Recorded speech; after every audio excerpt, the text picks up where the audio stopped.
Hello everyone, मेरा नाम है एडवोकेट तेजस्वी सिंह राजपूत। देखिए, अभी कुछ ही समय से ब्लूमबर्ग की रिपोर्ट काफ़ी ज़्यादा चर्चा में चल रही है और इस रिपोर्ट का यह दावा है कि जो भारत के नेशनल सिक्योरिटी एडवाइजर हैं अजीत डोभाल सर और यूएस सेक्रेटरी ऑफ स्टेट है, जैसे भारत में एक्सटर्नल अफेयर मिनिस्टर होते हैं, ऐसे यूएस सेक्रेटरी ऑफ स्टेट है मार्को रूबियो, इनके बीच एक प्राइवेट मीटिंग होती है सितंबर 2025 में। और इस रिपोर्ट में यह भी दावा किया जा रहा है कि अजीत डोभाल सर के द्वारा कई बड़े स्टेटमेंट्स दिए गए हैं। और इस रिपोर्ट के अकॉर्डिंग अजीत डोभाल सर ने इस मीटिंग में यह क्लियर कर दिया कि भारत किसी भी प्रकार से बुलीड नहीं होगा, पब्लिक ह्यूमिलिएशन का सामना नहीं करेगा ट्रंप या अमेरिका द्वारा।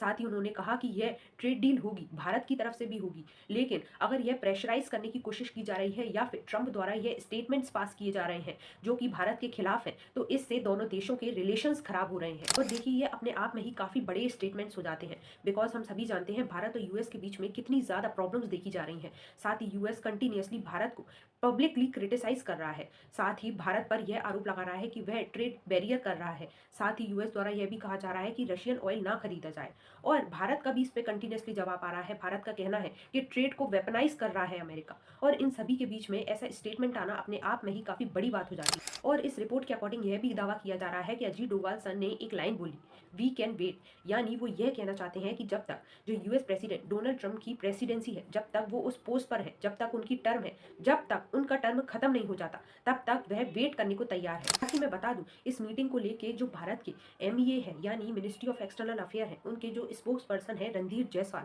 उन्होंने हाल ही में एक पोस्ट किया जिसमें उन्होंने क्लियरली कहा कि ऐसी कोई अजीत डोभाल सर की मीटिंग हुई ही नहीं। उन्होंने ऐसी कोई भी मीटिंग होने से साफ साफ इनकार कर दिया। हालांकि ऐसा कहा जा रहा है कि भारत और यूएस के बीच में अभी जो ट्रेड डील हुई है वह मार्च तक क्लियर हो जाएगी। अब देखना ये होगा कि आगे चलकर यह ट्रेड डील और क्या लेकर आती है। आई होप आज की वीडियो आपको इन्फॉर्मेटिव लगी। ऐसी वीडियोस देखने के लिए प्लीज फॉलो सब्सक्राइब तेज को।